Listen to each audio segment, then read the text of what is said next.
Olá, está começando a Granja na TV. Eu sou Thaís Dávila e essa é a sua conexão diária com o agronegócio. Produtores do estado realizam manifestações cobrando soluções para o endividamento no campo. Os protestos tiveram início ainda na semana passada e nessa terça-feira receberam o reforço da Federação dos Trabalhadores na Agricultura do Rio Grande do Sul, a FETAG. O movimento reivindica que o governo federal atenda ao pedido de securitização das dívidas ou apresente outra alternativa de prorrogação e renegociação. Em diferentes regiões do estado, produtores se concentraram em trevos com suas máquinas e tratores. Em algumas localidades, os produtores entraram nas cidades e desfilaram com equipamentos.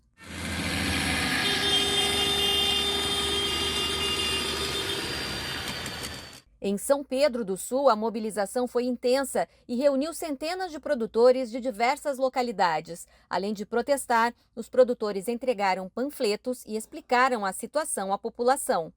Tiago, falando aqui do trevo da 287 aqui em São Pedro do Sul, hoje dia 20 de maio. Então, com a nossa mobilização aqui, o pessoal de São Pedro do Sul, os municípios de Dilermando de Aguiar, Toropi, Jari, Cacequi, Quevedos, parte de Santa Maria também, temos todo mundo reunido ali para fazer com que a nossa voz, a voz do agricultor, chegue lá em Brasília e conseguimos trazer essa securitização, nem que seja arrastado. E vai ser hoje que nós vamos dar um pontapé inicial. Já estamos desde o dia 13 ali de maio mobilizá-lo aqui no trevo e vamos continuar. E se Deus quiser, essa securitização vai sair para salvar todo o agricultor, todo o comércio e todas as cidades no modo em geral. Então, bom, pessoal, ali está todo o pessoal movimentado ali, movimento grande, fazendo a panfletagem, distribuindo os panfletos para o pessoal que está transitando aqui na BR-287, né? E esclarecendo o porquê da securitização. E essa securitização não vai só salvar o agricultor, como todo o comércio em geral de todas as cidades do Rio Grande do Sul. Tá bom? Forte abraço a todos, pessoal. Tamo junto. O presidente da AproSoja pediu o apoio de todos aos protestos para a aprovação do projeto de lei que prevê a securitização. O que nós gostaríamos que todos que puderem participar dos eventos que acontecem no estado do Rio Grande do Sul. A AproSoja está apoiando, não só ajudou a formar o projeto de lei, como está apoiando todos esses movimentos. Evidente que não se pode estar presente ao mesmo tempo em todos eles, mas é fundamental, é importante, porque este projeto de securitização, assim como o outro que corre paralelo, que é a ampliação do prazo para pagamento das dívidas em curto prazo, que também depende do Poder Executivo Federal, possa andar e assim as pessoas ficarem novamente adimplentes e prorrogar as contas que vencem agora no curto prazo e poder continuar na atividade. É fundamental que o alongamento das dívidas possa efetivamente acontecer e o Rio Grande possa voltar a produzir. Nós temos que continuar dando crédito aos nossos agricultores, dar prazo para pagamento, ninguém está pedindo nada de graça, e sim apenas um prazo maior das suas dívidas. A Federação dos Trabalhadores na Agricultura do Rio Grande do Sul realizou protesto em Porto Alegre, em frente ao prédio da Receita Federal. Segundo a entidade, os produtores vão ficar acampados em frente à Superintendência do MAPA até o governo federal trazer alguma solução.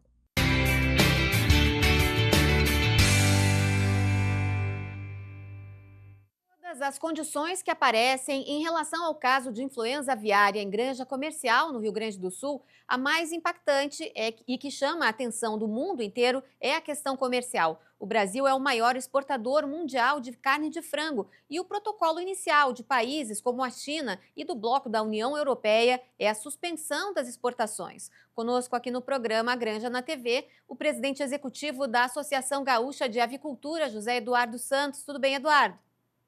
Tudo bem, Thaís. Obrigado mais uma vez por oportunizar esse excelente espaço aí para a gente poder divulgar aí o que vem acontecendo nos últimos dias aí com o nosso estado e com a nossa avicultura aqui do Rio Grande do Sul, né?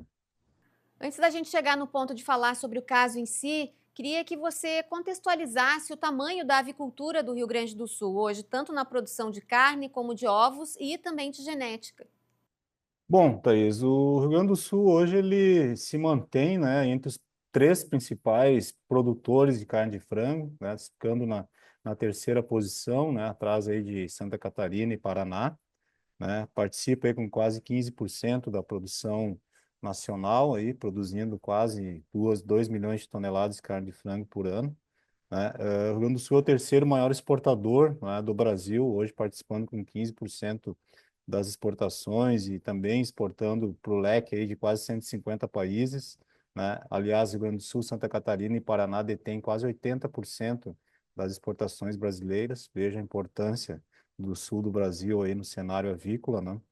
E de ovos, nós somos o segundo maior exportador, né, de ovos, né, e também o quinto maior produtor de ovos do Brasil. O setor hoje tem uma magnitude porque envolve muitos outros setores da economia, né, gerando divisas, gerando empregos, renda, né, para muitos outros setores aí, como por exemplo grãos, produção de embalagens, plásticas, papelão, transportes, maquinário, serviços. Então, é um setor que merece toda a atenção nesse momento, né? E a gente tem certeza que isso está acontecendo por parte das autoridades e vamos torcer para que se busque uma solução, né, o quanto antes. Genética, a gente tem uma produção considerável, né? Eu não tenho um número agora exato, porque é um setor assim que vem despontando aos poucos nas exportações, né? Mas ele é bastante importante no contexto geral aí do Brasil. Bom, esse caso de influenza aviária no Rio Grande do Sul se soma a um problema anterior, já registrado, que foi aquele caso de Newcastle isolado na localidade de Antagorda. Alguns problemas comerciais causados por aquele caso ainda não haviam sido resolvidos, como é o caso da China. Como é que fica agora o Rio Grande do Sul, ou a região de Montenegro especificamente, diante desse caso, no que diz respeito à comercialização internacional? Bom, em relação à China, realmente para nós isso foi um choque, né? Porque a gente estava aí na iminência de, nos próximos dias, a China anunciar a retomada do Rio Grande do Sul, em detrimento ao caso de Newcastle do ano passado, né? A China tem um comportamento bem rigoroso em relação a essas questões sanitárias e já embargou o Brasil todo, como da outra vez, num primeiro momento, né? Então, assim, para o Rio Grande do Sul, isso é muito ruim, porque a gente volta para a estaca zero, né? Vamos ter que fazer com que seja adotado todos os procedimentos que estão sendo feitos já na região do foco, né? Após o encerramento, pós comunicação da Organização Mundial da Saúde Animal, começar uma série de novo de interlocuções via governo federal e a BPA e tudo mais, né? Importadores, exportadores, fornecedores, né? Para que haja uma retomada. Eu, particularmente, eu vejo assim, se nós conseguirmos, né, resolver esse caso na mesma velocidade que resolvemos o caso de Newcastle, né, e não tivermos mais nenhum caso positivo, né, e darmos as respostas rápidas, a gente vai ter um ponto a mais ainda de credibilidade a nível mundial, né, no que se refere aí ao nosso rigor, né, no controle sanitário, né, e vejo como isso um diferencial e uma atenção, né, principalmente por países como China, né, que buscam hoje, né, com essa guerra comercial com os Estados Unidos, né, mesmo que tenham acordo recente, mas já acendeu, então, a necessidade da China ter no seu leque de fornecedores países que possam suprir, né, uma necessidade hoje que eles têm também dos americanos, né, de importar determinados produtos.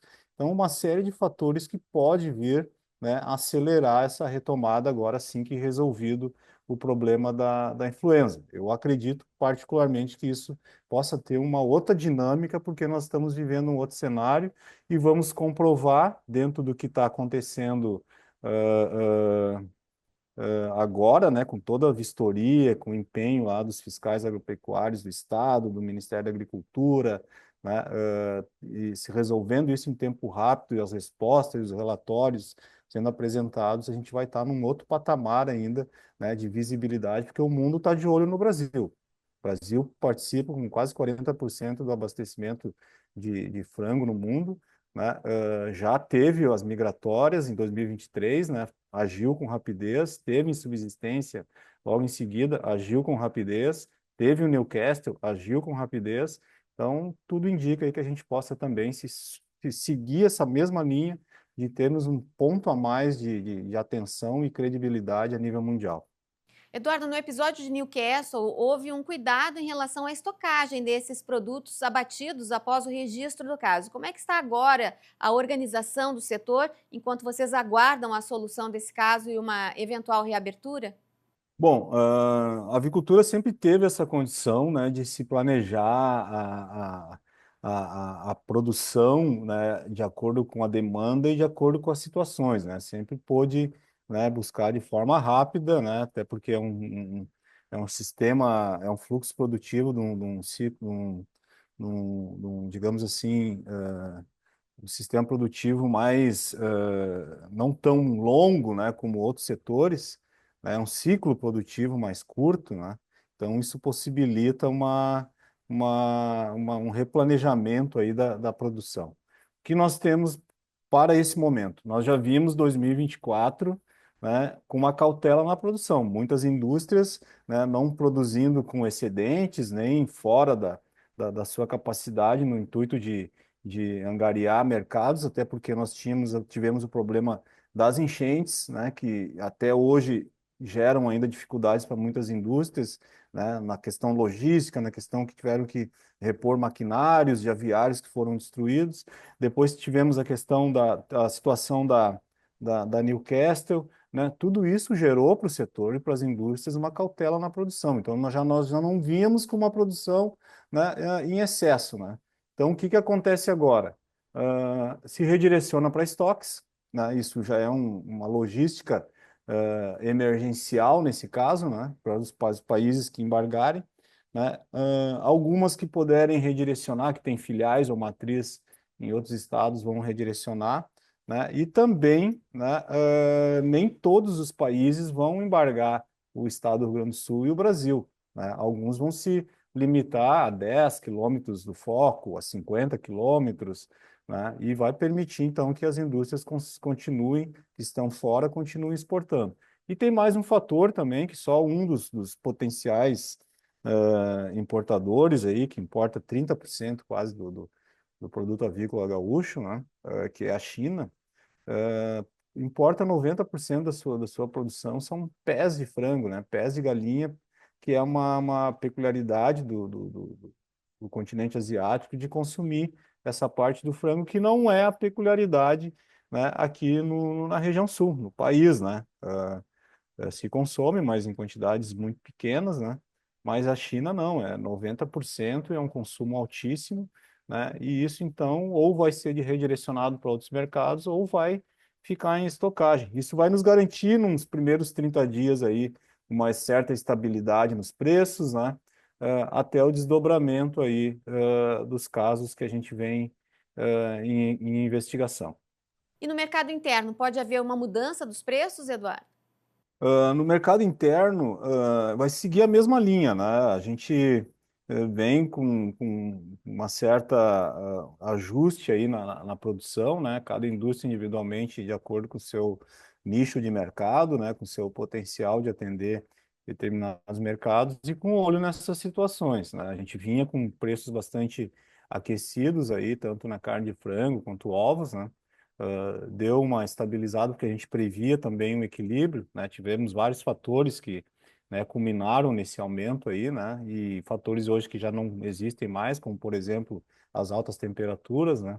Então, assim, a tendência é a gente, no mercado interno, manter um equilíbrio nos preços, né? Por um período, né? E após esses 28, 30 dias, né, que é do prazo aí para encerramento do foco, a emissão dos relatórios, o reconhecimento da Organização Mundial da Saúde, né? Aí vemos como vai se portar aí a retomada aí de mercados que estão com restrições aí para o Rio Grande do Sul e para o Brasil.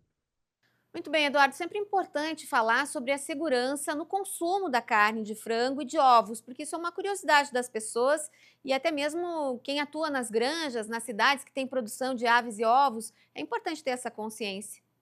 Bom, a gente vem, né, Thaís, nesse aspecto aí, se essa pergunta sempre vem ao ar, né, e a gente tranquiliza a população que o consumo da carne de frango e ovos não tem problema nenhum, acho que tem que ter todo o cuidado no manejo, como se tem em qualquer outro alimento, né, no preparo, mas em relação ao vírus da influenza, né, para o alimento não tem nenhum tipo de risco. Até porque, Thaís, eu sempre digo isso, né, o Brasil hoje não exporta para 150 países, né, foram 5,2 milhões de toneladas, se não me engano, no ano passado, né. Só o Rio Grande do Sul contribuiu com quase 700 milhões de quilos.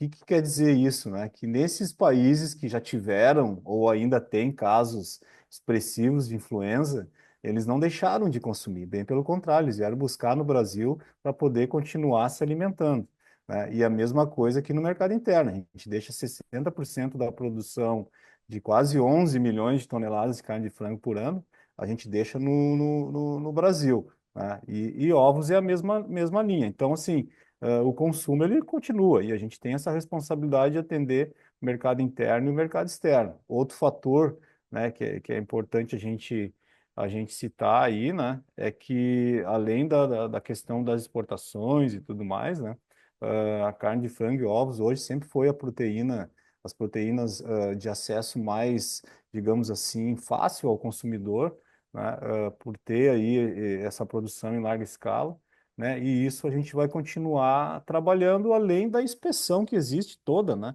Criteriosa, né? Nenhum frango com sintomas de influenza vai chegar até uma plataforma de abate, né? Vai passar pela a área técnica das indústrias, das integradoras, né? Uma análise, não vai sair dali. Se chegar, tem a inspeção federal dentro dos frigoríficos que vai também avaliar se aquela ave está em condições ou não de ser processada, né, no sistema de produção de cortes e outros alimentos oriundos da carne de frango, não vai passar. E o setor de ovos também, que tem inspeção, que tem, né, controle sanitário, né, dificilmente vai ter uma ave doente que vai estar produzindo ovos para chegar no mercado, né? Por isso é importante também a população sempre observar e buscar, né, os produtos que têm, né, essa condição aí de uma inspeção, seja ela a esfera municipal, estadual, federal, que é uma garantia a mais também no controle dos alimentos.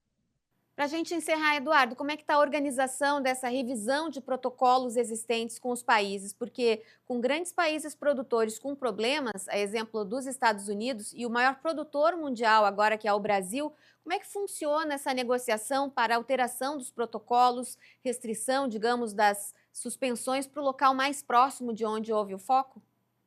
Bom, há um avanço, né? Porque, como eu disse, né, o Brasil foi um dos últimos países no mundo a ter a incidência da influenza aviária, né? Então, nós já tivemos na Ásia, já tivemos na Austrália, né, na Europa, Estados Unidos, América Central, América do Norte, né? Então, com isso, também vai se remodelando o regramento. Um estudo das vacinas que está avançado em alguns países, o Brasil ainda está em discussão, né? E o estudo da regionalização. Tivemos agora recentemente o reconhecimento do Japão, né? Aceitando a regionalização, então isso já é um passo bem importante, né? E acredito que as discussões agora até vamos ter nos próximos dias uma assembleia da Organização Mundial da Saúde Animal, onde vão ser pautas principais, tanto a questão da vacinação quanto Sim. o avanço das discussões da regionalização. Eu acho que é um caminho sem volta, né? Até para o mundo poder contar com o abastecimento desses alimentos, né? E ter uma segurança em relação aos demais estabelecimentos ou regiões que não tiverem incidência de nenhum tipo de contaminação. Tá certo, então, José Eduardo Santos, presidente executivo da Asgave, obrigada e boa sorte aí nas negociações, que venham boas notícias pela frente. Obrigado, Thaís. Aí, desculpe se eu fui meio atropelei algumas coisas aí, mas a gente está realmente numa demanda aí muito forte. Mas vamos lá, vamos conseguir. Grande abraço. Obrigada. A Granja na TV faz um rápido intervalo, em seguidinha, outras informações por aqui. Até já.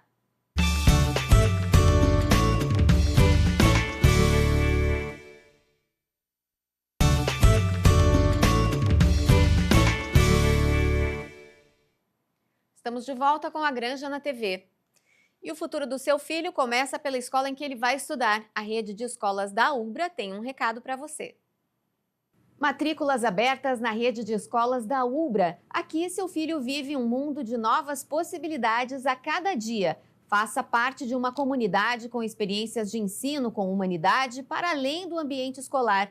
Aqui você encontra atendimento individualizado, valorização do esporte em todos os níveis de ensino, ênfase na língua inglesa, iniciativas e projetos inovadores. E ainda conta com aulas de robótica, educação tecnológica e cultura maker, além de desenvolver em nossos alunos uma mentalidade empreendedora.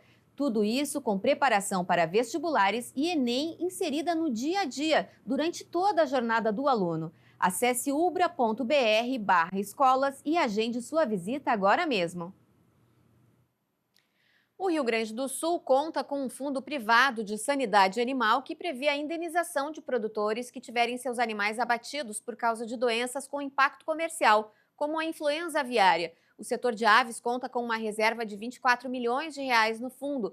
O presidente do Fundesa, Rogério Kerber, explica que, além da indenização, o fundo, que está completando 20 anos em 2025, tem contribuído para o equipamento e estruturação do Serviço Veterinário Oficial.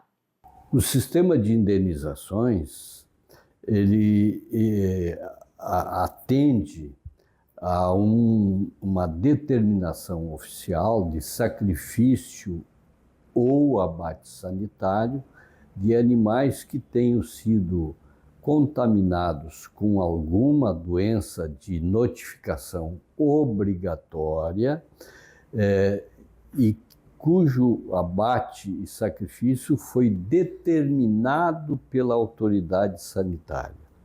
Nesses casos, os produtores têm direito, atendendo determinados critérios estabelecidos pelo Fundesa, em consonância com os conselhos técnicos das atividades afins. Que tipo de critério é levado em conta, por exemplo? O critério de idade, de genético, de peso, tem critérios estabelecidos diferentes para diferentes enquadramentos. Presidente, o produtor entra em contato com o Fundesa, como é que funciona para ser realizada essa indenização? O produtor deve se dirigir ao Serviço Veterinário Oficial da sua circunscrição e solicitar o encaminhamento da documentação pedindo a indenização. Essa documentação pressupõe os documentos do estabelecimento, do produtor, e anexando-se os documentos oficiais produzidos pela autoridade sanitária local, que deve ser acostada ao processo eletrônico administrativo, que é aberto e encaminhado ao Fundesa para que proceda a indenização.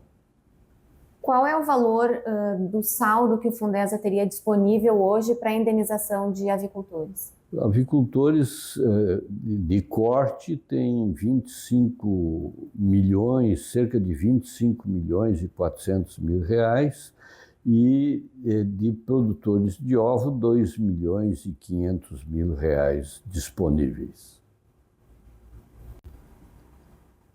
Presidente, em relação aos valores, não se trata apenas de indenização que o Fundesa aporta para o setor, né? Não, o Fundesa trabalha com uma diretriz de fazer investimentos também no fortalecimento do sistema de defesa sanitária, fazendo aquisição de materiais de emergência, vigilância, a qualificação e o fortalecimento do sistema de defesa sanitária com o objetivo de evitar que eventos sanitários ocorram.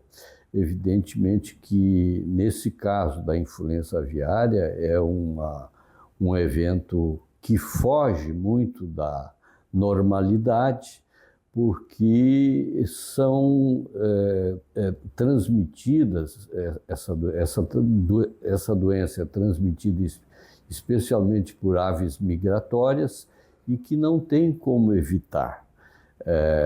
Fica bastante difícil, mas o setor da avicultura vem fazendo investimentos fortes na capacitação dos produtores, na mobilização, na conscientização, para a adoção de critérios de biosseguridade e também, evidentemente, investindo em todo tipo de insumo necessário para fazer o trabalho do Serviço Veterinário Oficial.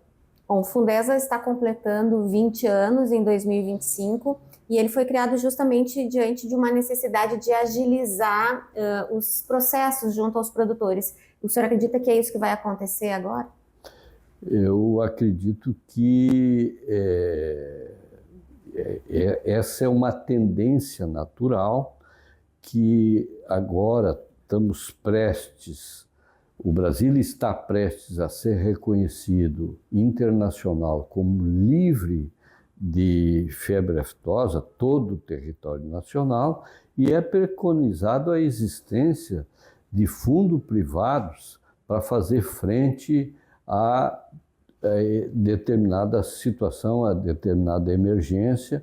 Então, se tem como certo, inclusive em entrevista do ministro da Agricultura, o Carlos Fávero, ainda ontem, replicou esse assunto e fez um chamado da importância da constituição de fundos para atender a área de sanidade animal. Eu tenho a impressão de que o Brasil todo, daqui para frente, vai ter necessidade de trabalhar esse assunto.